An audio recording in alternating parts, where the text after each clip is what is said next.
Today we're in New York City and we're here to eat. This New York City series is all about sharing with you some of the best eats in the Big Apple. New York City's food culture is complex, diverse, and if you love to eat, the options are endless. This is our first video from New York and we're hunting down the tastiest food at Queen's Night Market. Watch out for lip-smacking jerk chicken, a Japanese street food classic, and one of the city's most popular street food vendors. In this three-part series, we're hunting down some of New York City's best eats, from street food in Queens to old-school local favourites in Harlem. You don't want to miss this series. Get ready for some mouth-watering food. I'm Thomas. And I'm Sheena, and we're chasing a plate. We hope you're hungry. Let's eat.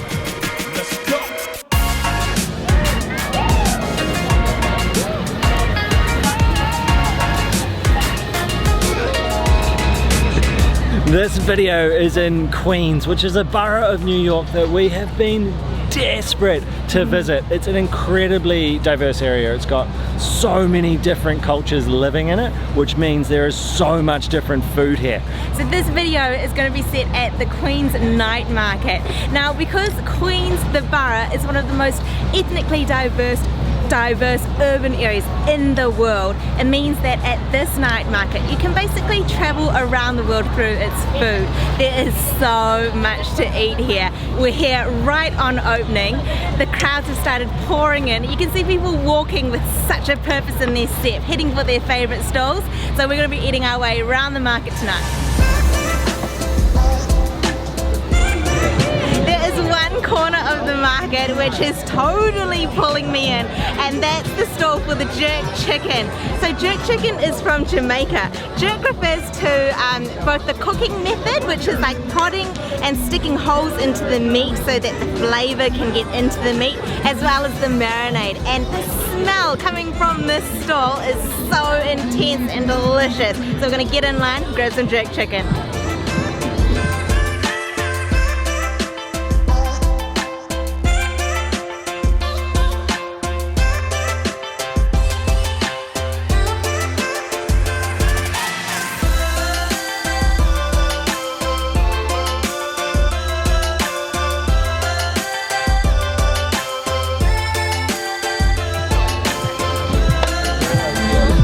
Disrespectful it is.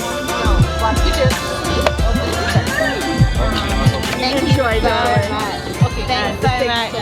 So, you got three choices of sauce: barbecue, sweet, or disrespectful. We had to go for disrespectful with a name like that. How could you not? Now, I reckon I might be in for a whole world of pain with this sauce because it is bound to have Scotch bonnet chilies in it. So, jerk marinade. Ooh, I got a tiny bit on my finger and that is just like fire on my tongue. So Scotch bonnet chilies are an integral ingredient in jerk chicken marinade, and I reckon they're in the sauce as well. Scotch bonnet chilies are 40 times hotter than jalapenos. So let's see. Okay, so I'm going to get a bit with a lot of that sauce over the top, and then the chicken itself looks so juicy.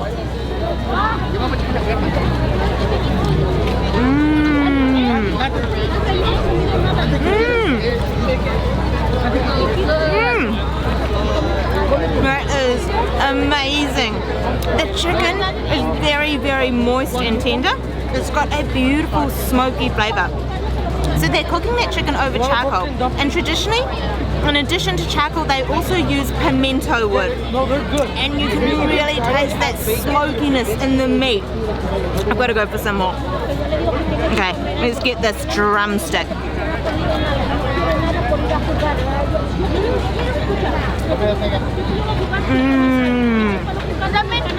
Incredible. The flavour is beautiful. It's actually not that spicy, well, not for me anyway. It hits your mouth, flares up, and there's this residual burn, but it's not painful. It's definitely tolerable. Go disrespectful if you eat this. What's great about the Queen's Night Market is that the prices are capped, so everything's capped at $6, so nothing is more than $6, and it's a great atmosphere, really relaxed, family friendly, people have brought their dogs, and it's really starting to heat up. There are a ton of people here now. The great thing about being here at the Queen's Night Market is there is a ton of variety, so stalls from all over the world, so we can show you a lot of things that we've never shown on the channel, like the next stall. So we're going to Burmese Bites, so food from Myanmar. This stall we've heard about for a long time because last year they won a People's Choice Award at a really big street food awards here in New York. So they're awards for street carts and things like that. So we've been desperate to try this one for a very long time.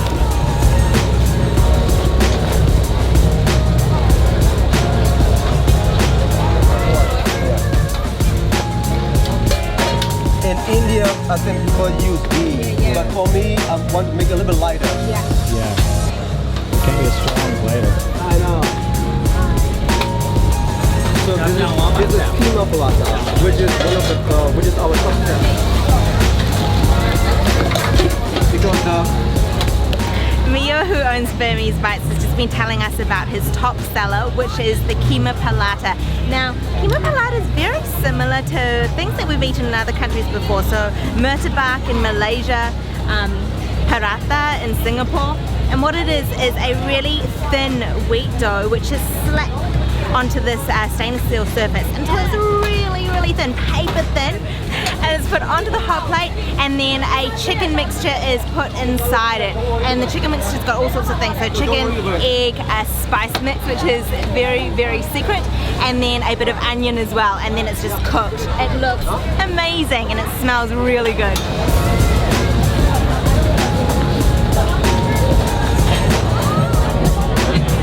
So Burmese Bites is a really popular stall. There's a massive line, and the chicken Kue Pancong looks very, very good. So it's just simply cut up, and we've got a little sort of yogurt dip that's packed with cucumber. So a simple little yogurt dip. And look at that really finely diced chicken in there. So nice, simple, and you can see from the color of it how coated in that that spice mixture it is. So the masala.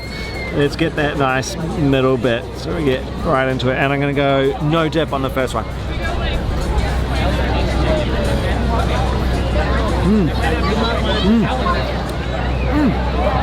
Spice mixture is really, really good. So not as strong as I was expecting. So it's got a vivid color, that orange color from the spice mixture. But it's actually a beautiful, subtle flavor, and you can still really taste the chicken under it, which is really nice. So you've got all the spice and the chicken, and the bread itself is beautiful.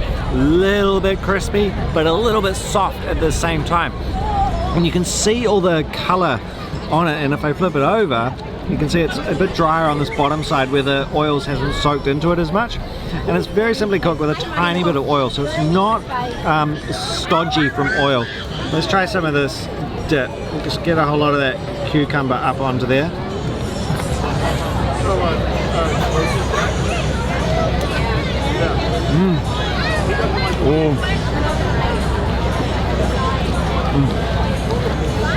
That is great. Cucumber gives such a freshness, and that really does. So it really gives a birth of fresh flavor. Oh, and there's a bit of chili in there. So a good little bit of spice as well. That is good. This is a really nice dish.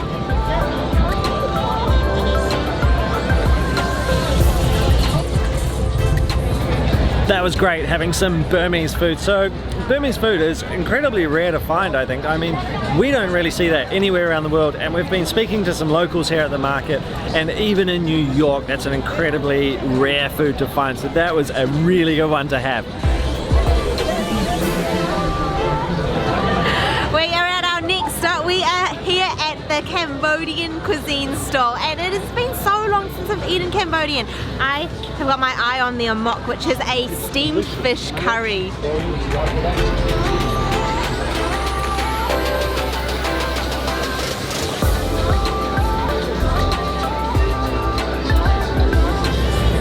We're behind the scenes at the Cambodian stall, and we're waiting for the fish amok to do a little bit of steaming and just cook away. And the staff have just handed us some of their beef skewers. These smell incredible, and they're heavily brushed with their marinade.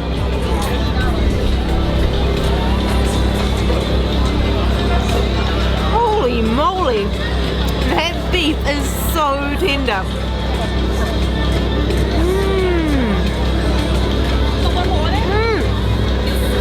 literally just melts in your mouth. I can really taste a hit of lemongrass in there. The marinade is quite sweet. Oh, so good.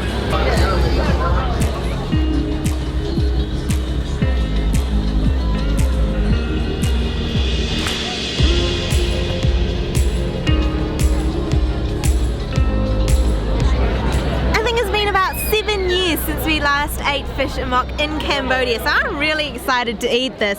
So they use tilapia, so it's thinly sliced tilapia in like a curry sauce really that's been steamed. I can see onions, there's some red capsicum on the top. They finished it off with a drizzle of coconut milk and then also some lime leaf. So this is going to be really fragrant, I reckon. It's sitting on a little sliver of banana leaf. So I'm going to grab a bit of that fish and then a spoonful of that rice.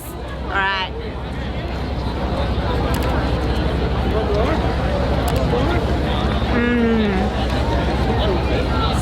Oh, it's so delicate. The fish is really flaky. It's a really mild tasting fish, and the creamy coconut curry is beautiful. It's really gentle. You can really taste the onion. There's really no heat virtually. It's not spicy at all. It is so good.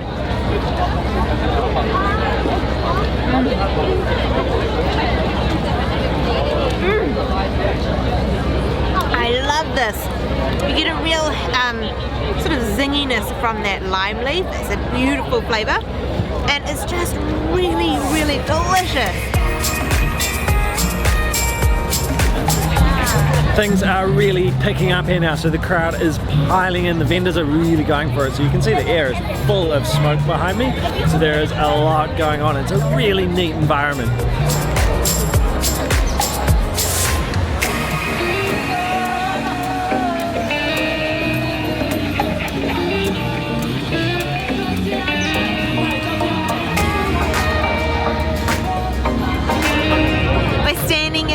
Waiting for our next snack at KarlsBalls. So he's selling takoyaki, Osaka style. So takoyaki is a Japanese street food, and it's made up of a wheat batter cooked in these special griddle pans, and it's got octopus and spring onions inside the batter. They are looking really good. There's a ton of action up there.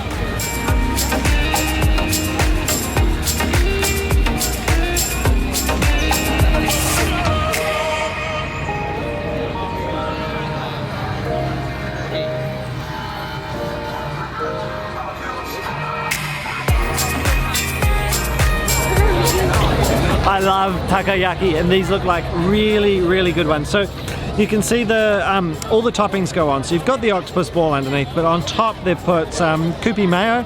There's some little sprinklings of dried seaweed in there, and then these bonito flakes, so smoked and dried fish, and that sits on top, and it sort of swims and moves around as the heat comes up from the takoyaki. It looks quite neat on top. So let's dive right on in. Now you've got to be careful with these because they're always incredibly hot inside, but we've let them cool right down.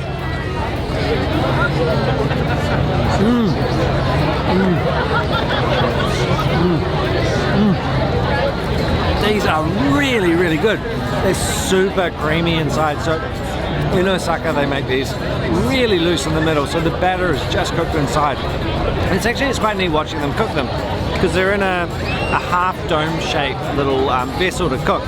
So they have to spin them at the perfect time to keep the outside crisp and to get them round so they don't end up flat on the top and just round on the bottom. So you see them spinning them in the little pan. This has been done perfectly. Really nice and golden and crisp on the outside. And the octopus inside, super tender. I think I forgot to say about the takoyaki sauce actually. So you can see in there with that mayo, takoyaki sauce. So that's with Worcester sauce and some sugar, maybe some sake. The stall makes it himself. Karl, the owner, makes it himself. So it's a secret recipe and it's really good, nice and sweet, a little bit tangy.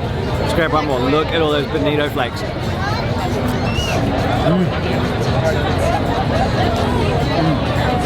Really well rounded. The batter itself, beautiful. The Meadows flakes give it a nice smoky hit. A little bit of crunch. And the mayo's super nice and creamy. Octopus, really good. These are very, very good takoyaki. Night has fallen and the atmosphere is still raging. So the Queen's Night Market goes from 5 o'clock until midnight. So you have a really good chunk of time in which to eat your way around this place. I've got my eye on another snack, and that's Indonesian kue, so it's a sweet. Let's go and line up.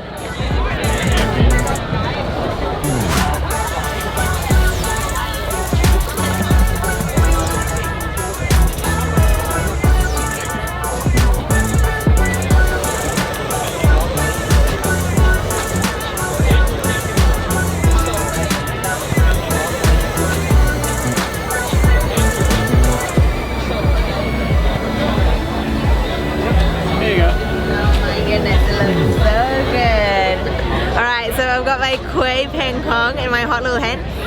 Ah, the smell of the coconut is insane.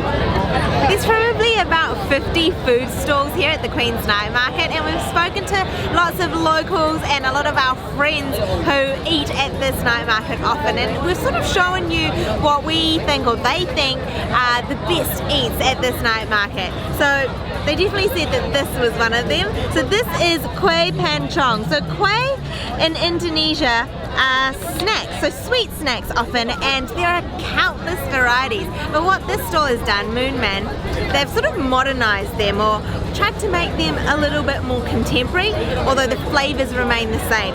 So this is a coconut pancake. So the batter is made of rice flour, coconut milk, and then what he does is he sprinkles sugar over the top and blow torches it, which means that it gets all crispy and golden, and then he puts on some shaved coconut and then also a drizzle of gula java, which is coconut palm sugar.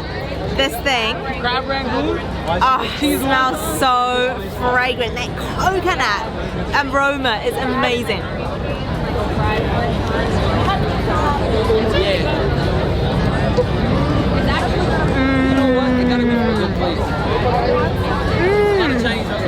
Whoa. If you are a coconut fan, you are going to love this. It's got a really intense coconut flavor. It's not overly sweet, which I really love. You can really taste that smoky caramel sort of flavor from the sugar that's been crystallized over the top or caramelized over the top. And then that fresh coconut is really, really good.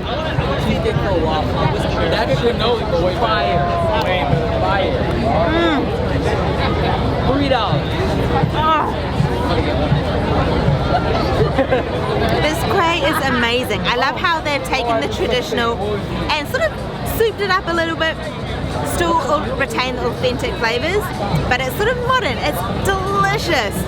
This has been such a great experience. Really love the vibe here. It's just really chilled out and relaxed and friendly. Everyone's just happy and having a really good time. The Queen's Night Market is a must visit if you're here in New York City.